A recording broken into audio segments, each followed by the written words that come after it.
नमस्कार, अनादि टीवी की खास पेशकश सत्ता का फाइनल में आपका स्वागत है और मैं हूं मनोज वर्मा। मध्य प्रदेश के 28 सीटों के उपचुनाव के नतीजे सामने आ चुके हैं। इसके साथ ही जनता ने स्पष्ट तौर पर शिवराज सरकार को बहुमत सौंपा है, लेकिन अब इसके बाद शिवराज सरकार के सामने कई चुनौतियां खड़ी हैं। मंत्रिमंडल विस्तार से लेकर निगम मंडलों में नियुक्तियों को लेकर शिवराज पर दबाव कम नहीं रहेगा। यहाँ तक संगठन में सिंधिया समर्थकों को जगह देना या नहीं देना भी चुनौती का काम होगा। वहीं उपचुनाव में करारी हार के बाद कमलनाथ के नेतृत्व पर जो सवाल उठ रहे हैं, उसके साथ ही पार्टी की हार पर मंथन भी चल रहा है। इस मंथन में विष भी निकलेगा और अमृत भी, लेकिन विष किसके हिस्से आएगा और अमृत कौन पिएगा, ये बड़ा सवाल है। तो आज सत्ता के फाइनल में हम इसी पर चर्चा करेंगे, लेकिन इसके पहले देखिए हमारी एक खास रिपोर्ट।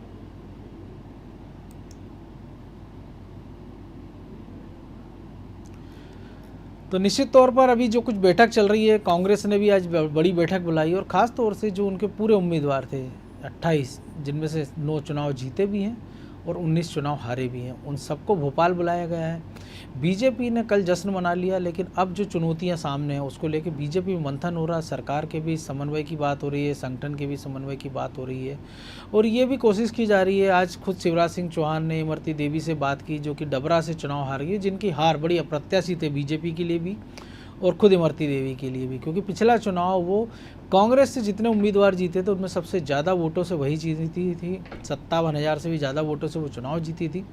लेकिन इसके बाद से अब जो हार हुई है, शिवराज सिंह चौहान ने उनसे बात की है, सांत्वना दी है। हालांकि इमरती देवी खुद को भी कह रही है कि उन्होंने बीजेपी को पहले से ज़्यादा वोट दिलाए हैं, ये उनकी हार नहीं है। उमा भारती ने प्रेस कॉन्फ्रेंस की, जो कि चुनाव जो रिजल्ट आए हैं उनसे वो संतुष्ट नहीं थी। उनका साफ तौर पर कहना था कि बीजेपी को पूरी 28 सीटें जीतना थी। तो निश्चित तौर पर ये कुछ घटनाक्रम चल रहा है और कांग्रेस की जो मंथन बैठक है, तो कांग्रेस अब चूँकि एक मजबूत विपक्ष की भूमिका में रहेगी और जो आरोप प्रत्यारोप काउंटिंग के पहले लग रहे थे कि वोटों की गिनती में गड़बड़ियाँ होंगी, या उसके बाद हो रहा था कि प्रत्याशियों से वो बात की जा रही है या विधायकों से बात करने की बातें आई थी। बीजेपी ने कहा था कि कांग्रेस के लोग उनके विधायकों से बात कर रहे हैं। ये वो सारी चीज़ें हैं जिन पर मंथन हो चुका है, बातें इस पर करना नहीं। लेकिन अब सबसे बड़ी चुनौती उपचुनावों की है, जो कि हो चुके हैं पूरे।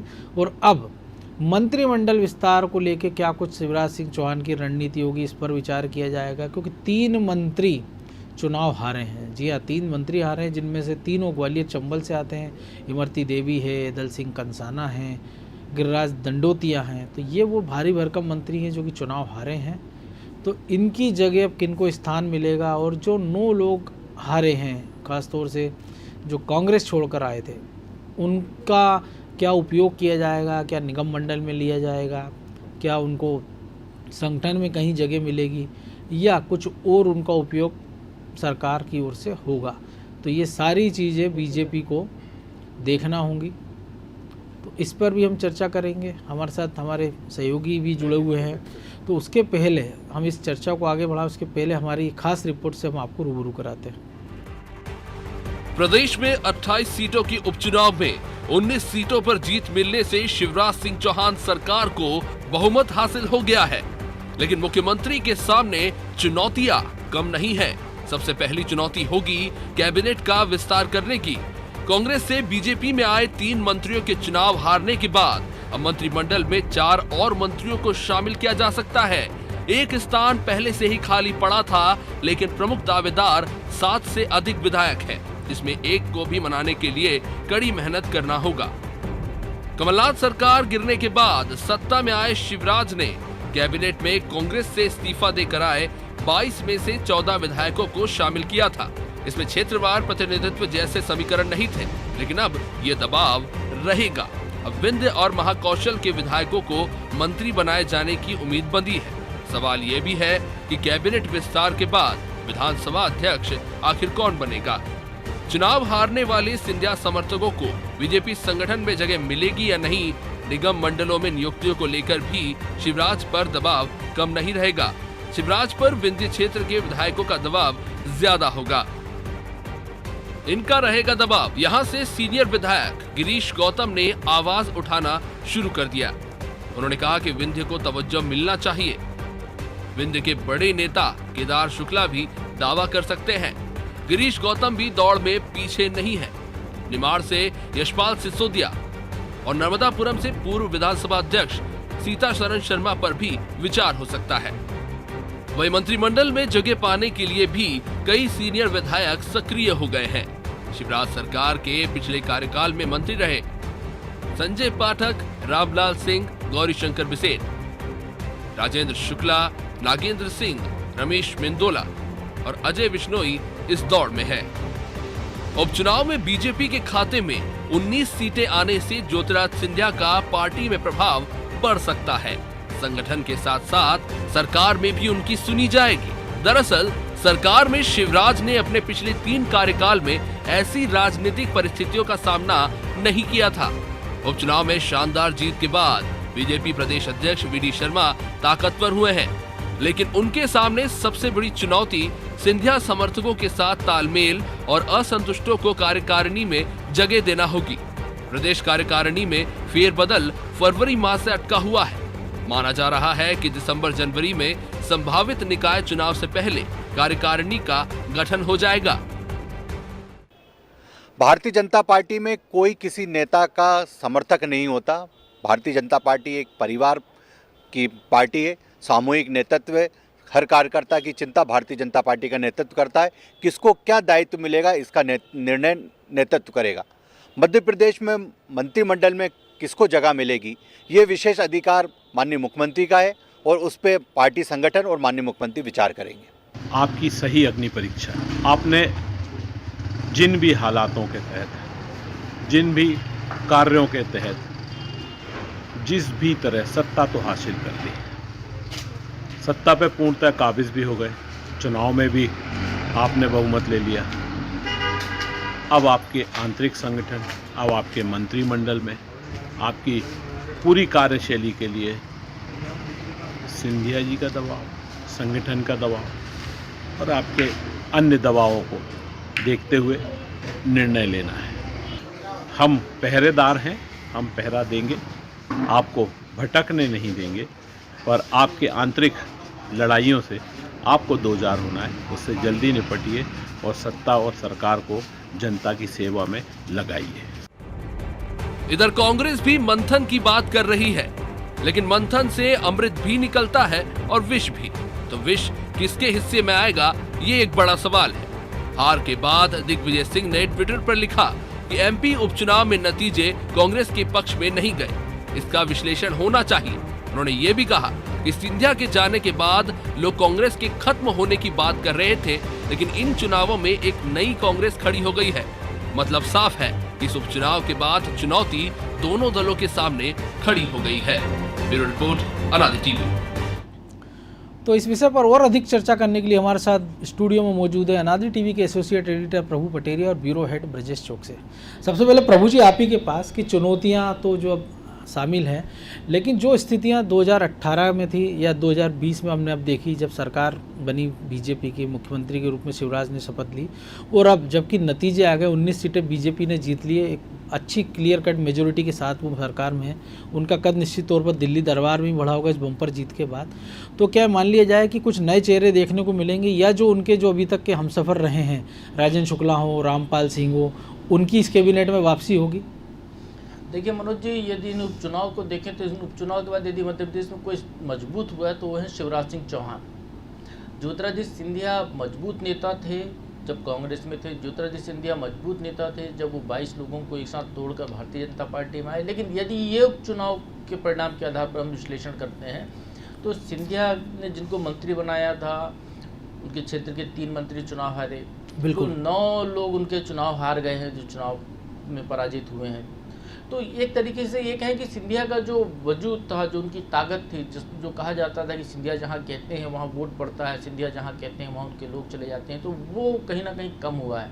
तो सिंधिया का रसूख कम हुआ है। और यदि हम पिछले मंत्रिमंडल जो अप्रैल में बनाया था शिवराज सिंह चौहान ने, बिल्कुल तब से अभी तुलना करें तो उस समय चूँकि इनको सरकार में आए थे, इनको सिंधिया कैंप की बहुत ज़रूरत थी, इसलिए उनके 14 लोगों को मंत्री बना लिया गया था जो बाहर से आए हुए थे। बिल्कुल अब वो स्थिति शिवराज के सामने नहीं है। अब उनको सरकार चलानी है, स्थिर सरकार चलानी है और प्रदेश को विकास देने वाली सरकार चलानी है। इसलिए अब मंत्रिमंडल जो भी होगा वो शिवराज सिंह चौहान और भारतीय जनता पार्टी की मर्जी का होगा।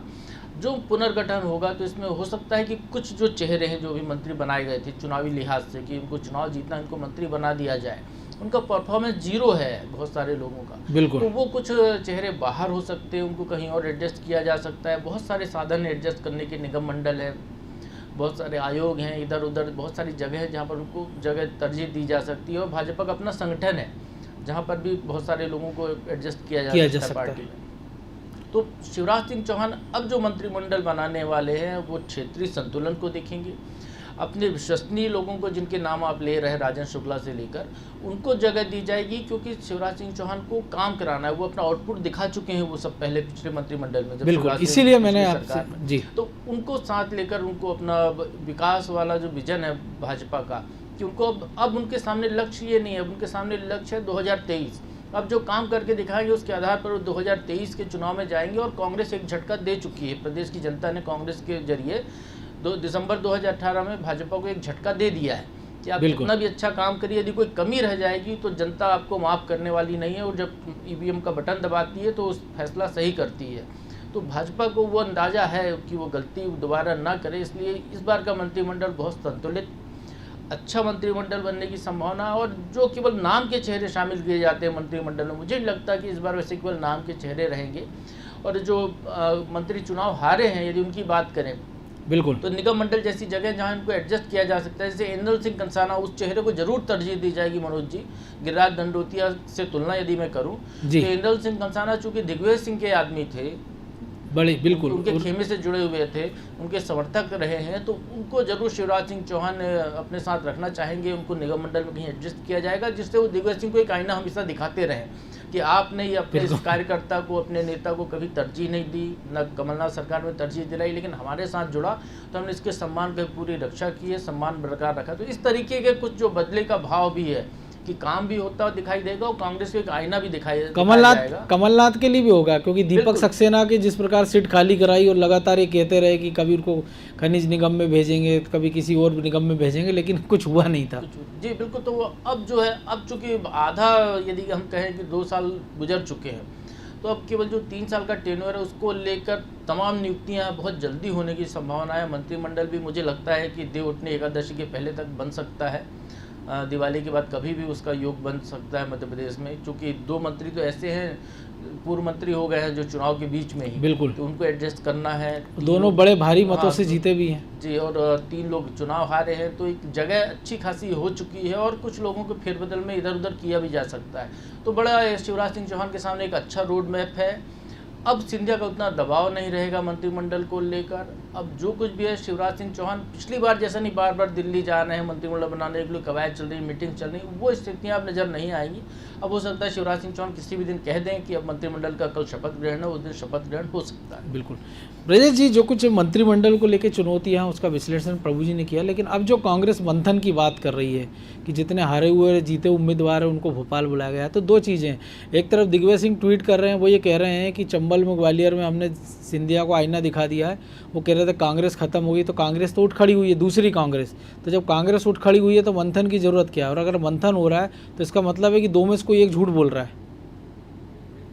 जैसे भी हमने पैकेज में भी दिखाया कि यदि कांग्रेस में मंथन हो रहा है, तो मंथन में जब भी होता है तो विष भी निकलता है, अमृत भी निकलता है। तो विष तो निकलेगा ही, जाहिर है कि अभी इससे शुरुआत भी हो गई। अभी देख रहे हैं बैठक चल रही है, इससे पहले ही गोविंद सिंह हैं, उन्होंने कहा है कि संगठन में फेरबदल होना चाहिए। बिल्कुल, तो संगठन में फेरबदल होना चाहिए। संगठन को लेकर पहले भी सवाल उठते रहे हैं और अभी भी सवाल उठ रहे हैं। तो निश्चित तौर पे इस बैठक के बाद कांग्रेस समीक्षा का जो परिणाम आएगा वो अलग बात है, लेकिन जो विद्रोह शुरू हो गया है तो उसके कारण कमलनाथ जी को पद छोड़ना पड़ेगा। वो दोनों पद भी छोड़ने की पेशकश कर सकते हैं और एक पद तो उनका जाना तय ही है, एक पद एक व्यक्ति की मांग भी उठ सकती है। तो हालांकि प्रदेश अध्यक्ष का निर्णय तो केंद्र सरकार से वो केंद्रीय नेतृत्व भी करेगा उनका, जो केंद्रीय नेतृत्व खुद ही अभी डमाडोल स्थिति में है, वहाँ जब अध्यक्ष का चयन होगा तब यहाँ होगा, लेकिन वो इस्तीफे की पेश कर सकते हैं और दे भी सकते हैं। नेता प्रतिपक्ष का पद रखते हैं वो या प्रदेश अध्यक्ष का पद रखते हैं, ये उनके ऊपर निर्भर करेगा। हालांकि कांग्रेस में अभी बैठक शुरू हुई है और विद्रोह पहले से शुरू हो गया है, बाहर बोलना शुरू हो गए नेता के किस तरह से वो, जैसे दिग्विजय सिंह कह रहे हैं कि, और इसके अलावा जो बरैया हारे हैं वो भी कह रहे हैं कि 150 से ज़्यादा हमने शिकायतें की थी लेकिन उन पर कार्रवाई नहीं हुई। चुनाव आयोग पर भी सवाल उठा रहे हैं। वो तो ईवीएम को लेकर पहले से ही कई सारे नेता सवाल खड़े कर ही रहे हैं उनके। तो बड़े नेता इसमें बचाव करते हुए दिखने लगे हैं। जहाँ जैसे कि पटेरिया जी ने बताया मंत्रिमंडल की बात है तो बिंद में अछूता रह गया। 7 जिले में से जो 32 लोकसभा सीटें थी, विधानसभा सीटें थी, उनमें से 28 में भाजपा ने जीती थी। बिल्कुल। तो वहाँ पे भी जरूर प्रतिनिधित्व मिलेगा। और अभी क्या है 28 हैं, 2 पूर्व मंत्री हो गए, यदि उनको भी मिला लिया जाए तो 30 मंत्रिमंडल में शामिल हैं। तो और 5 खाली बचे हुए हैं तो कहीं ना कहीं इनको एडजस्ट होंगे। सिंधिया जी का अब कोई दबाव नहीं है क्योंकि जिनको पहले से बनाना थी वो बन चुके हैं। उनके तो 3 लोग जो हारे हैं मंत्री थे, तो जितना दबाव उनका था वो कर चुके हैं। अब दबाव की कोई वही नहीं है। अब सिर्फ शिवराज जी को बनाना है तो शिवराज जी जिसको चाहेंगे वो बनाएंगे, जैसे पटेरिया जी ने बताया। जी प्रभु जी, जो कुछ ब्रजेश जी कह रहे हैं कि एक पद जाना चाहिए, लेकिन जो कुछ बॉडी लैंग्वेज हमने देखी है कि आज जब सुबह वो शिवराज सिंह चौहान से मिलते हैं, बुके लेकर जाते हैं, तो स्वाभाविक तौर पर वो एक मैसेज देने की बात भी कर रहे हैं कि इतनी जल्दी मैदान छोड़ूंगा नहीं। वो ये भी कहते हैं कि मजबूत विपक्ष है, हम पूरी ताकत से मैदान में डटे रहेंगे। और ये जो कुछ उठापटक चल रही है, अगर गोविंद सिंह की अगर हम बात करें तो घोषित तौर पर दिग्विजय सिंह के खेमे के हैं, उनके अपने भिंड क्षेत्र में कांग्रेस ने कोई बहुत बड़ा अच्छा प्रदर्शन किया नहीं। जो गोद सीट है एकमात्र जिसके बारे में उम्मीदवार के कारण वो चुनाव हारे, और जहाँ उनका प्रभाव होता बगल की मेहगांव सीट, वहाँ पर उनके उम्मीदवार हार गए हैं। तो ऐसे में किस प्रकार की आपको लग रहा है कि कोई सत्ता परिवर्तन निकट भविष्य में जल्दी कांग्रेस में होगा? देखिए मनोज जी, ये तो अविसंभावी है कांग्रेस में परिवर्तन। प्रदेश अध्यक्ष बदलने की बात तो तभी से चल रही थी जब कमलनाथ मुख्यमंत्री बने थे कि प्रदेश अध्यक्ष को बदला जाना चाहिए। खबरें भी आई थी इस्तीफे की पेशकश दी लोकसभा के बाद, लेकिन उन्होंने स्वीकार नहीं किया। इस टाइप की बातें भी की गई थी। तो कांग्रेस के संगठन में बदलाव तो एक अविसंभावी है, उसको तो होना ही होना है। लेकिन यहाँ जो एक परिवर्तन सबसे पहला दिखाई दे रहा है वो शायद नेता विपक्ष का जो पद है उसको लेकर बातचीत उठ रही है। चूँकि डॉक्टर गोविंद सिंह बहुत सीनियर विधायक हैं कांग्रेस के, उनका भी नाम उस समय चला था जब नेता विपक्ष बनाने की बात आई थी। कमलनाथ ने ये कहा कि ये पद मैं ही अपने पास रखूँगा, उनने अपने पास रख लिया। तो एक तरीके से दूसरे का हक मारने की वाली बात थी।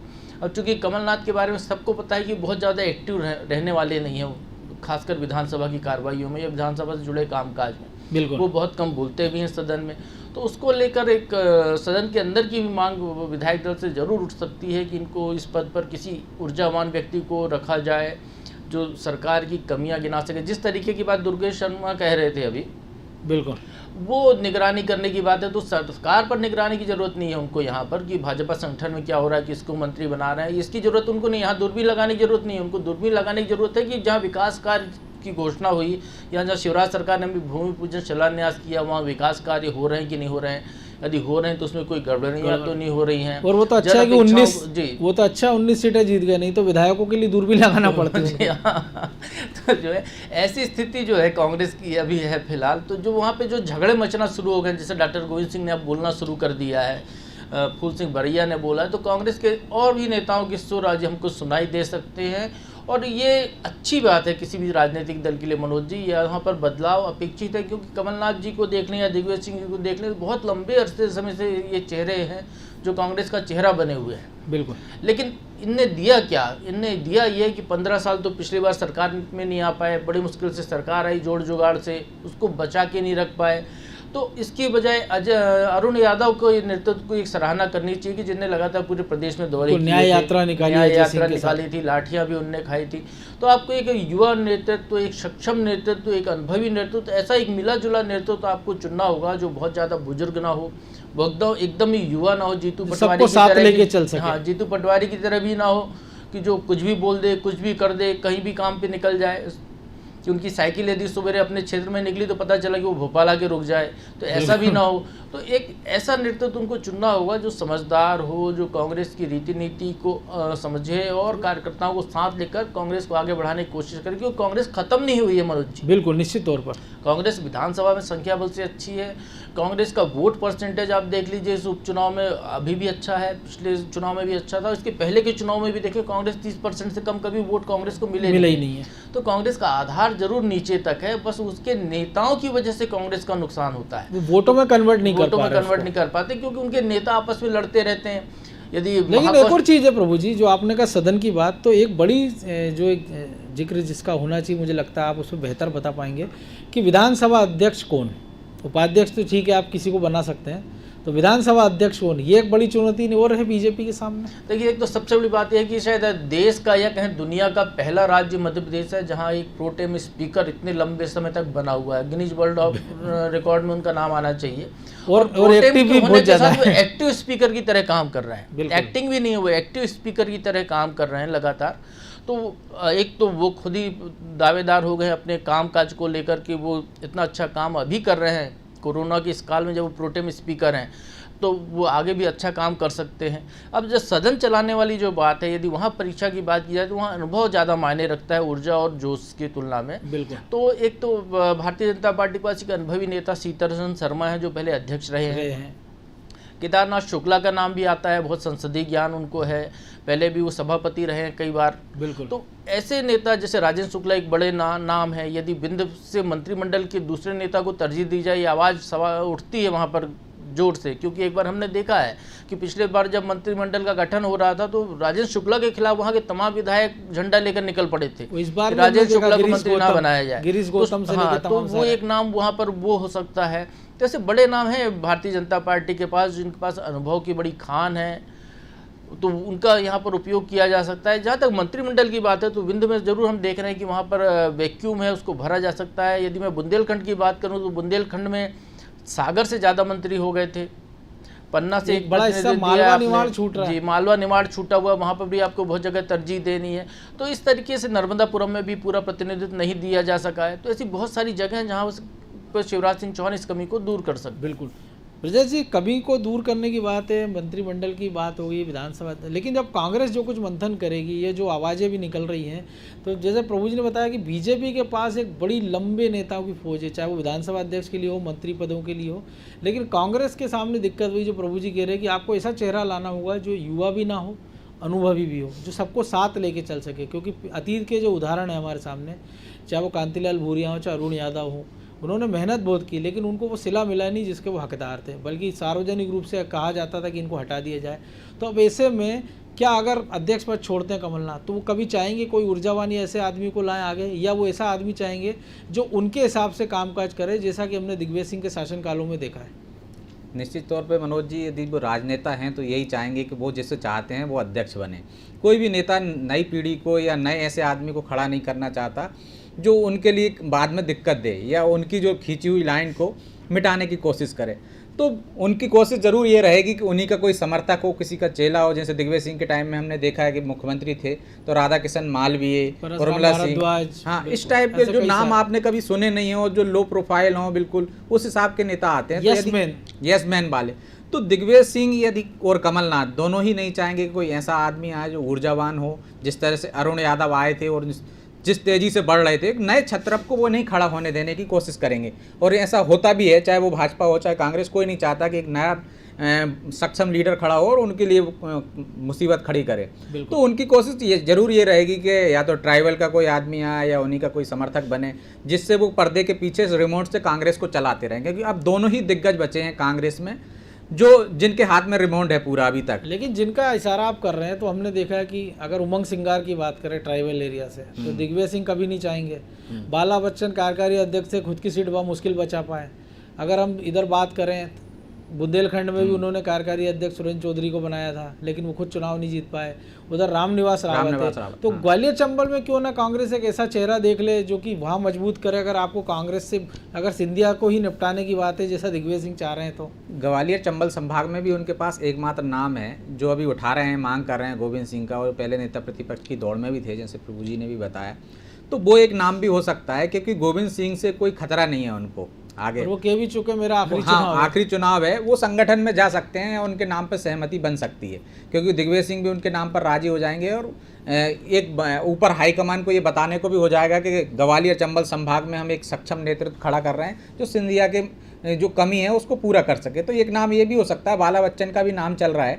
तो कांग्रेस में, लेकिन जो भी होगा मनोज जी, इनमें से ही कोई बनेगा। आप ऐसा कोई नहीं ला सकते। जैसे अजय सिंह का नाम भी यदि चलेगा तो दोनों नेता नहीं चाहेंगे कि अजय सिंह फिर पावर में आए, क्योंकि उनके पावर में आने से इनको फिर दिक्कतें शुरू हो जाएंगी। बिंद में फिर बिंद में जो कमी है, बिंद से भी किसी को ला सकते हैं। लेकिन जहाँ तक संभावना ज़्यादा है वो बाला बच्चन और जैसा आपने कहा गोविंद सिंह का भी नाम हो सकता है। उमंग सिंगार के लिए दोनों राजी नहीं होंगे, दिग्विजय सिंह कहीं भी राजी नहीं होंगे। आपको पता है दिग्विजय सिंह और उमंग सिंगार में कितना विवाद हुआ था जब सरकार थी। दोनों एक दूसरे पे वो खड़े हुए थे, सवाल खड़े किए थे और केंद्रीय हाईकमान तक मामला गया था। तो ये कांग्रेस में अभी सब कुछ ऐसा ठीक नहीं कितनी आसानी से आ जाएगा। ऊपर क्या फीट करेंगे, ऊपर से तय होगा। पहले तो राहुल गांधी का तय होना है, केंद्रीय नेतृत्व में ही तय होना है कि अध्यक्ष कौन रहेगा। सोनिया गांधी कार्यकारी अध्यक्ष चल रही हैं अभी तक, बिल्कुल। और मध्य प्रदेश में इसके बाद ही अध्यक्ष का चयन होगा। और ये तो हाईकमान को सोचना चाहिए कि मध्य प्रदेश में खड़ा करना है तो एक नया ऊर्जावान ऐसा नेता लाएं। जैसे कि पटेरिया जी ने भी बताया है कि इस समय ऐसी ज़रूरत है कि कांग्रेस मध्य प्रदेश में खड़ी हो सकती है फिर से, बुजुर्गों को रिटायर्ड करके, जैसे मार्गदर्शक मंडल में ले जाके। तभी संभव है कांग्रेस का भविष्य मध्य प्रदेश में। यदि इनके हाथ में रिमोट रहा तो फिर वैसे ही चलेगी कांग्रेस। बिल्कुल बड़ी बात कही आपने कि मार्गदर्शक मंडल की ज़रूरत है और दोनों दलों के सामने चुनौतियां बाहर से ज़्यादा अंदर से है। बहरहाल बहुत दोनों का बहुत शुक्रिया, क्योंकि समय और इजाज़त नहीं दे रहा है। तो निश्चित तौर पर बीजेपी के सामने अब बड़ी चुनौती है कि मंत्रिमंडल में किसको शामिल किया जाए और सारे क्षेत्रों को प्रतिनिधित्व मिले, क्योंकि जो कुछ कमी रह गई थी हमने देखा विंध्य में बीजेपी ने मंत्रिमंडल में किसी को स्थान नहीं मिला। मालवा निमाड़ का एक हिस्सा बड़ा छूट गया, कई सारे लोग कुछ सत्ता संगठन में आए भी हैं। और कांग्रेस के सामने बड़ी चुनौती तो फिलहाल घर संभालने की है कि बीजेपी उसमें सेंधमारी ना करे, उनके और कुछ विधायकों की अंतरात्मा की आवाज़ ना निकले कि उनको रीति नीति पसंद ना आए कांग्रेस की और वो बीजेपी की ओर जाएं। इसके साथ ही संगठन में कुछ अच्छा हो, नेता प्रतिपक्ष ऐसा आदमी हो जो सरकार के अंदर घेराबंदी कर सके, और संगठन ऐसे आदमी के हाथ में हो जो सड़क पर उतर कर डंडे भी खा सके और सरकार की घेराबंदी भी कर सके। तो कांग्रेस को भी सोचना होगा, क्योंकि जनता ने तो उनको पूरी तरह से खारिज नहीं किया। अब जिम्मेदारी उनके नेताओं की है कि वो अपने को खारिज होने से कैसे बचाए रखते हैं। तो सत्ता का फाइनल में आज इतना ही। मुझे दीजिए इजाज़त, और आप देखते रहिए अनादि टीवी। नमस्कार।